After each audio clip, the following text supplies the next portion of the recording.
Hello, my name is Derek Edwards. I'm with the Mountain Area Workforce Development Board, and we're here today to have a conversation with Richard Laycock of Jabil, and we're going to learn a little bit about the company and his experience there. So thank you for being with us today. Richard, can you tell us a little bit about yourself?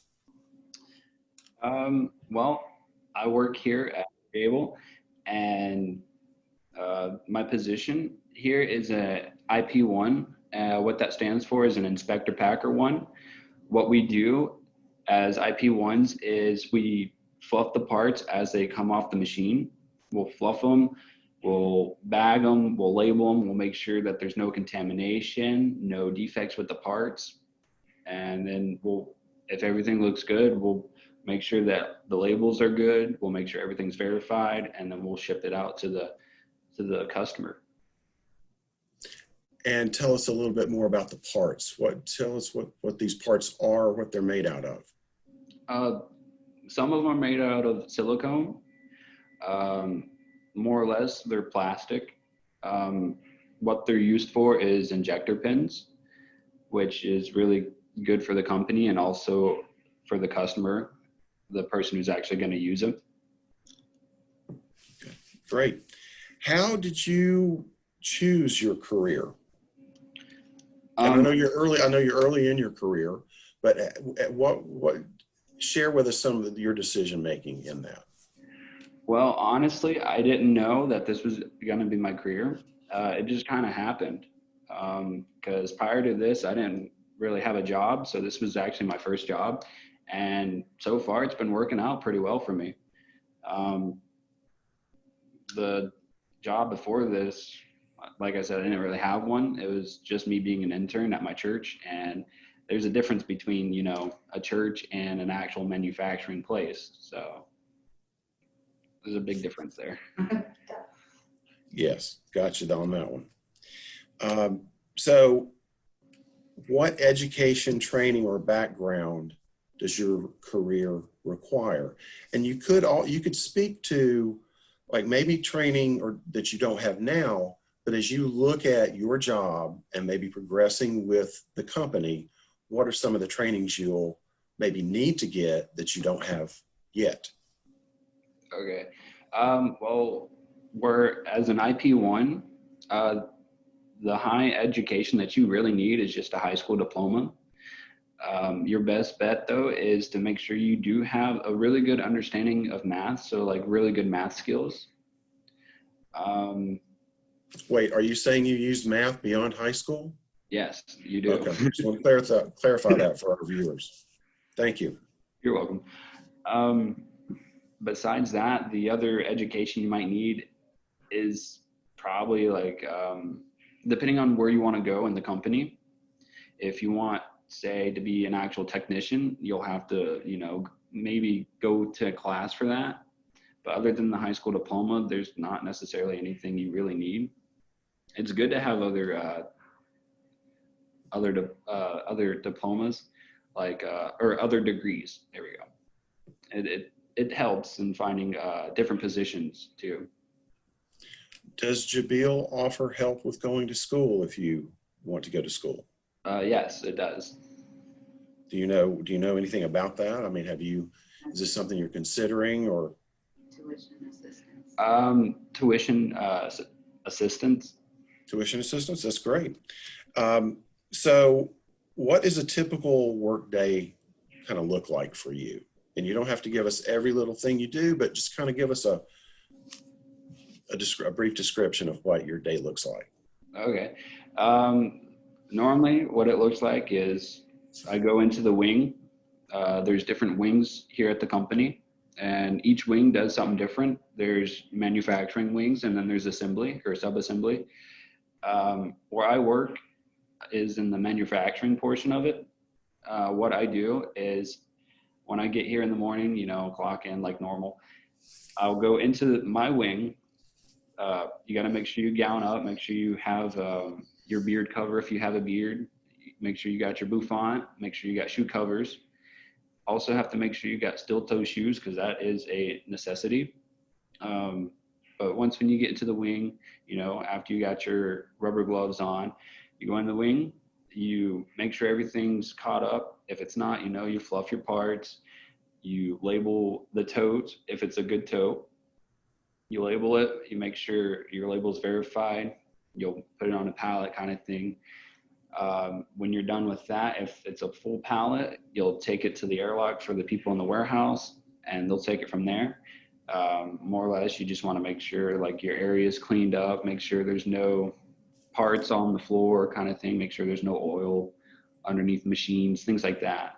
If you see oil like on the ground or underneath the machine, you got to let one of the technicians know. That way they can clean it up. Honestly, for me personally, it doesn't seem like it's too busy at first. As long as you got everything caught up, it's not too busy. Some days, are going to be slower than others, but that's a typical work day for you. Right.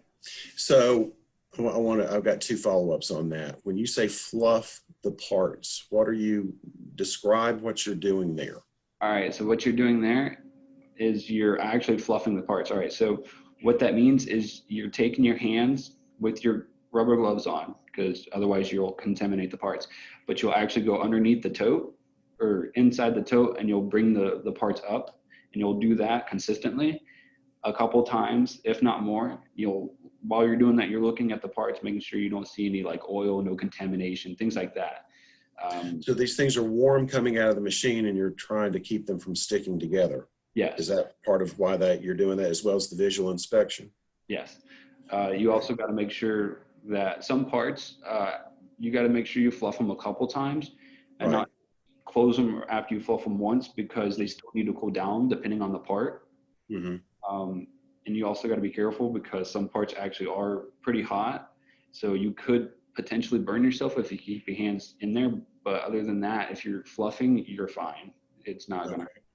And then secondly, you're talking about oil on the floor. So would you say that your workplace is clean in general? Yes. So describe that, because a lot of times people think, when they think of manufacturing, they're thinking it's dark and dirty. Right. And I've been to Jabil, but why don't you talk a little bit about like what's it like in there? For the most part, it's pretty clean, and that's how we try to keep it. Like I said before, if there's oil on the part, we'll try to let one of the techs know, and if they can't get to it, or if they allow us to clean it up ourselves and tell us what we need to do to make sure it's not, the oil's not still there when we're done, then we'll go ahead and we'll clean it up ourselves. Because not everybody has the same job, Mm-hmm. So therefore they're busy trying to turn off alarms and fix machines and get other ones going. Mm-hmm. So they can't really clean up every mess. More so that's for us to do as well. So we got to work as a team on that. Well, part of the reason for this kind of an interview is to help people understand that when we're talking about manufacturing, like what you're doing at Jabil, that it's a clean process. It's not dark and dirty in there. It's well lit. It's clean. I believe it's climate controlled, isn't it? Is for the most part. Yep. So, I think that's really important to communicate to people. So the next question is, what kind of challenges have you faced up to this point in your career? Honestly, not many. I feel like my main challenge was applying for different positions, and because it's not just you applying for that different position, you also have to compete with all these other people. And it just comes out to be whoever, feels or seems more suitable for that position. Besides that, the other challenge or so that I've faced in there is if we've accidentally had a mix up with one of the totes, or we don't have verified labels, that kind of can become a little challenging at sometimes too, if you don't know what you're doing at first. Right. Well, you make a really good point. And I think very often as we start out in our careers, it's rare that someone tells us that how important job interviews are going to be, and applying for jobs, and understanding how you have to sell yourself for the job. And that's the whole process you'll go through your whole life, even within the same company. That if I want to progress, they're still going to interview me, right?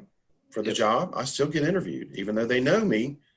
or depending on how big the company is, they may not know me that much, but they know I'm already part of the team. But I Right. still have to go through an interview process and be able to sell myself and communicate the value I would bring to this new job. That was a good answer. So the next question, what characteristics do you think someone needs to have that is interested in your particular career field? Well, they have to have a good mindset, because if you go into work thinking that you're not going to do anything all day and you're just going to get paid for it, that's not the right mindset, because you still have to work. You still got to make sure everything that you do is going to either benefit the company and or make sure the customer, when they're receiving their parts or uh, their injector pins, you got to make sure that nothing is wrong with that, because honestly, that not only comes back to the company if it fails or if there's a problem, it also puts you in a bad position yourself too. So it makes you look bad. Another thing would be make sure you can get along with people, more or less, because not everybody's the same. Not everybody's going to have the same uh, uh, dislikes and likes about the company and or each other, you know. So you just got to make sure you can work well with others. Teamwork. Yes. Absolutely. That's a great answer. And that's a critical life skill, is being able to work as part of a team, be able to focus on the objective and keep the drama out of it, because that's really what's important. And then, I think another important thing of what you said in your answer was that you feel a personal responsibility for the products that you're a part of. Yeah. I think that's a very good thing to feel. Is that kind of part of the Jabil culture and what they're trying to tell you about the job and what you all make? Yeah. Okay, that's great. So the next question, what could a middle or high school student do now to prepare for entering your career field in the future? Honestly, just make sure you're doing well in school. As a high school student, make sure you're getting your diploma at the end of your high school. And make sure that you have some good understanding of math. So like good math skills would be really good and really handy in this situation, especially in this manufacturer. Make sure, like I said before, you get along with other people, so good teamwork kind of thing. Your social skills, as long as those are good, you're pretty much set. So when you say social skills, are you supposed to be at work on time? Is that kind of what you're talking about? That, and also like when you're actually in the wing, if you, like I said before, if you see like contamination or a problem with the parts or even the machines, you have to speak up and you got to actually go and let the visuals know, and you got to let the technicians know, hey, there's a problem with this machine. Is there anything you could possibly do to help it out or fix it? Okay, great. All right, so a broader question related to skill is, what skills or skills do you think are most important regardless of what you're doing for a career, for any career? For any career, honestly, besides social, for instance, besides that, make sure you're pretty well-rounded as a person, as in like you got some pretty decent math skills. Your writing skills are pretty good. Legibility on writing. Some people are bilingual. That's a good skill to have, especially going into different careers, because not one person is the same. Like I said before, being able to understand what you're doing and how what you're doing now can actually help people in the future. That's actually a really good skill to have too. Like understanding what you're wanting to do and how that can actually benefit not just you, but other people too. Oh, great answer. Okay, so last question. What advice would you give someone who's entering the workforce today? And this could be just go ahead. Sorry. I would probably tell them, work hard, come to work on time, get into the mindset of, hey, I'm gonna work and I'm gonna do my best. I'm gonna make sure that what I'm doing is actually gonna help everybody, not just people there in the wing, not just people here at the company, but the customers as well. Even though we don't actually meet them, they're still receiving the product that we're making, and we're trying to make sure that they're happy with what we give them. So make sure, your mindset's really good. Make sure you're very social with other people. Make sure you're keeping an understanding of what you're trying to do in the wing, or if you're not in the wing, but like you're still trying to help with the company itself, make sure everything's good to go. Make sure you're not lacking, you're not falling behind in your work. Besides that, I'd say you're pretty much good on that. Thank you. All right, I want to say thank you to Richard Laycock and Jabil for participating in this interview today. And we want to say thank you to Henderson County Public Schools for sharing their question list with us. This has been a production of the Mountain Area Workforce Development Board and the Land of Sky Regional Council.